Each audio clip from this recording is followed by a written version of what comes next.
basyiris sabirin. Allah jawab lagi dengan ala inna nasrallahi qarib. Allah jawab lagi dengan idza jaa nasrullahi wal fath. Allah jawab lagi dengan inna fatahna laka fathan mubina.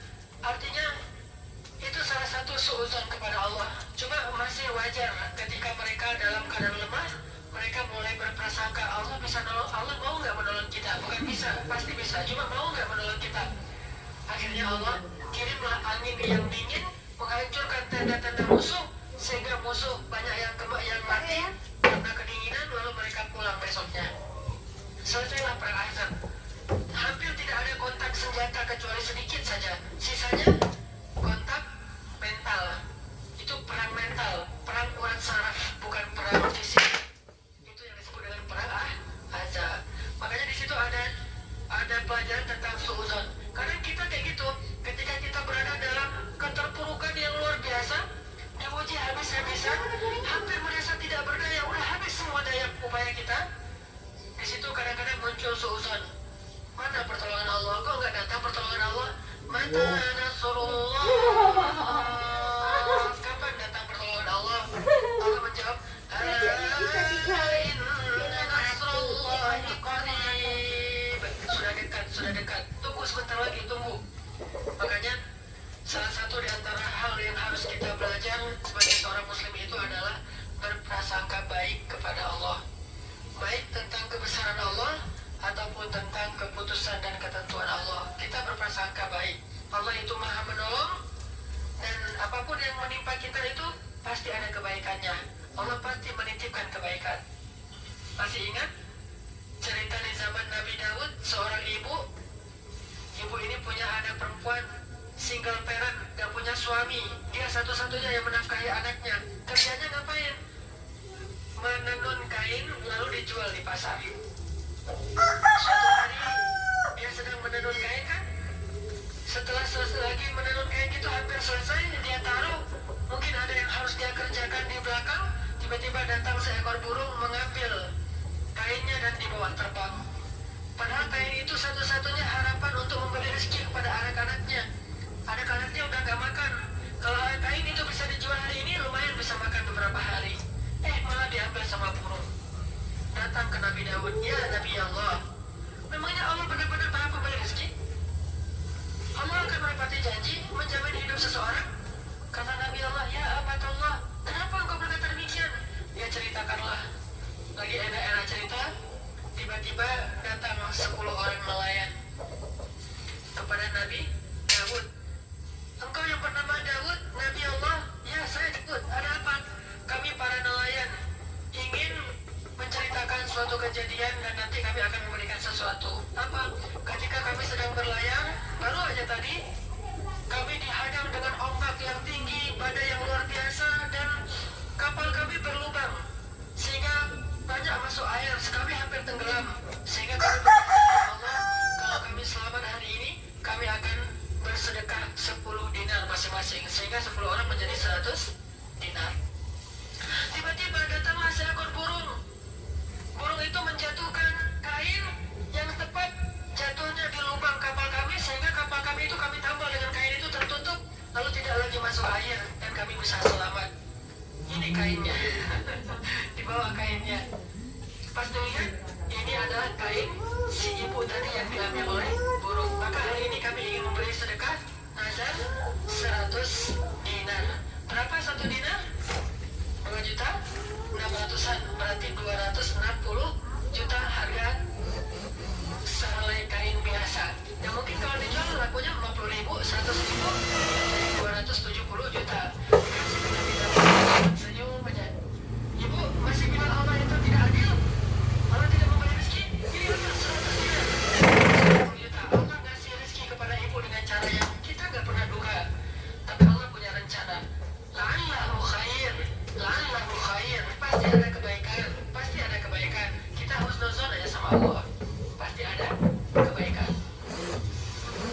Yang terakhir, kita juga harus husnuzon kepada Allah bahwa Allah itu menepati janji dan menghargai. Jangan suudzon. Jangan sampai kita berpikir, amal saya jadi sia-sia. Itu suudzon sama Allah. Bukankah Allah tidak akan menyia-nyiakan amal? Kalau Allah tidak akan setiap miskola dzarrah pasti dibalas oleh Allah. Pasti dibalas. Gak usah remehkan amal yang kecil. Apa kata Allah? Inni la udhi'u amala 'amilin minkum min dzakarin wa unsa. Aku tidak akan menyia-nyiakan amal kalian. Itu janji Allah. Gak usah khawatir udah gitu. Allah Maha Syakur. Allah Maha menghargai. Udah selesai. Udah amal aja. Gak ada amal kita yang sia-sia. Memaafkan orang lain gak mungkin sia-sia. Melupakan kesalahan orang lain sia-sia. Menyakiti kita gak mungkin sia-sia. Apalagi bersikap tawadhu, tidak sombong, gak mungkin sia-sia. Tidak ada yang tahu kebaikan kita, maka kita rahasiakan biar ikhlas, sehingga orang tidak menghargai kita, orang tidak memuji-muji kita, gak mungkin sia-sia. Pasti Allah Maha tahu. Manusia walaupun dia tahu memang mau bahas apa selain pujian. Pujian bisa dimakan. Pujian bisa membuat kita jadi untung. Gak ada untungnya selain kepuasan secara hawa nafsu. Manusia kalaupun tahu nggak bisa balas banyak, tapi Allah Maha tahu dan bisa membalas banyak, sehingga nggak harus manusia itu tahu. Kalaupun manusia itu tahu, bukan dari kita, dari orang lain. Kalaupun dari kita, tetap jaga ikhlas, jangan sampai jadi riya. Karena nggak mungkin Allah menyia-nyiakan amal kita, nggak mungkin sekecil apapun. Masih ingat cerita di zaman Nabi Musa? Ketika Nabi Musa bertanya ke Allah, Nabi Musa itu julukannya apa? Kalimullah, bisa nelfon Allah langsung. Bisa langsung bicara dengan Allah walaupun tidak melihat wajah Allah. Jadi langsung nggak bisa melihat orangnya, nggak bisa melihat zatnya. Berarti bisa nelfon. Sekarang mau ngomong sama Allah tinggal ngomong ya Allah. Allah jawab hai Musa. Enak banget kan? Bisa langsung ngomong sama Allah. Kalau Nabi Muhammad lewat video. Kalaupun bisa ngomong langsung ke Allah itu sifatnya ketika Isra Mi'raj saja. Sisanya pakai Jibril. Kalau Nabi Musa langsung bisa ngomong. Cuma ya Allah, kata Nabi Musa, siapakah orang yang paling rendah di antara hambaku? Yang paling rendah di antara hambaku adalah orang yang terakhir kali masuk masjid, yang pertama keluar dari masjid. Masuk masjidnya yang paling belakangan, keluar masjid yang paling duluan. Asal sholat maka dia keluar, dia yang pertama menghidupkan dan menyalakan kendaraan orang yang paling rendah, kedudukannya di mata Allah. Pokoknya paling rendah. Masuk permanen. Yang keluar, dia juara satu permanen. Juara satu terus pasti duluan keluar.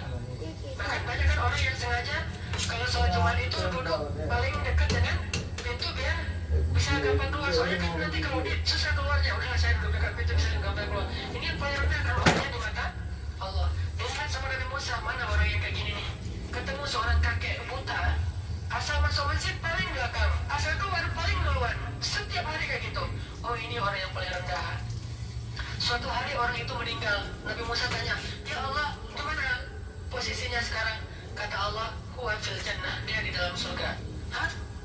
Gimana ceritanya ya Allah dia dalam surga, orang yang paling rendah? Kata Allah, ketika dia pulang dari masjid, suatu hari dituntun oleh pembantunya, dia buta, di tengah jalan dia tanya, di mana kita sekarang? Kata pembantunya, kita sedang berada di sebuah tanah yang luas, tanah yang lapang. Kata dia, sesungguhnya rahmat Allah itu lebih luas. Sesungguhnya rahmat Allah lebih luas. Kata Allah, aku ridho dengan kata-katanya itu, sehingga aku masukkan dia ke dalam surga. Coba, jangan remehkan amal yang kecil. Gak mungkin Allah menyia-nyiakan. Kalau gak kita pakai di dunia, pasti kepake nanti di akhirat. Pasti kepake. Yang namanya amal itu investasi. Investasi, kalau kepada Allah gak ada ruginya, pasti kepake. Lebih baik kita pakai di akhirat sih sebetulnya daripada dipakai di dunia habis. Kalau nggak dipakai di dunia aja, pasti kita pakai di akhirat aja. Atau pakainya dunia akhirat kata banyak. Tapi kalau sedikit ya udah pakai di akhirat aja, jangan pakai di dunia. Kalau dipakai di dunia sedikit habis pula, di akhirat nggak ada punya apa-apa lagi kan. Makanya nggak mungkin sia-sia amal kita. Termasuk yang cerita 3 orang terkurung dalam gua itu, selamatnya pakai apa? Pakai amal mereka dulu, bukan yang baru saja mereka lakukan dulu. Bisa jadi kita dulu beramal, akhirnya hari ini kita terhindar dari kecelakaan. Dulu kita pernah beramal, hari ini kita nggak jadi ditipu orang. Dulu kita pernah beramal, hari ini kita nggak ketularan penyakit. Ada orang yang batuk atau bersin, kita kena, seharusnya kita kena penyakit tapi Allah hindari. Dulu kita beramal, hari ini akhirnya kita bisa untung. Dulu kita beramal, hari ini akhirnya kita bisa dapat kebaikan.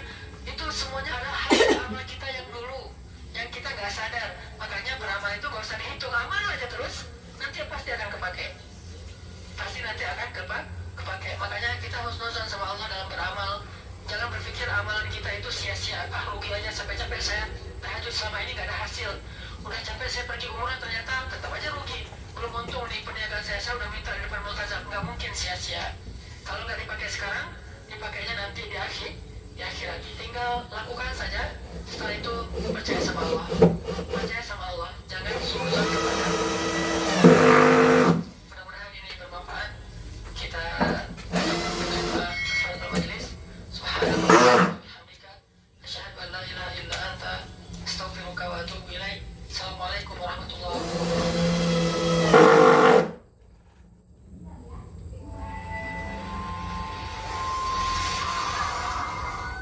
Bismillahirrahmanirrahim. Assalamualaikum warahmatullahi wabarakatuh. Alhamdulillah, nahmaduhu wa nasta'inuhu wa nastaghfiruh.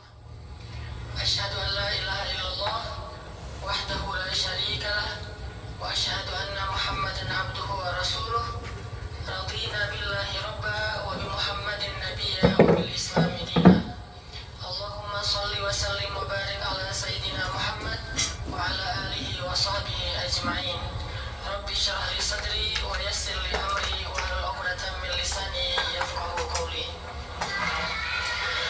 Teman-teman yang dirahmati Allah SWT, alhamdulillah saya bersyukur secara pribadi, merasa senang sekali bisa kembali Ya, boleh dipercepat itu. duduk di antara syababul Islam, Hah? pemuda-pemuda Islam. Kibat ini weh.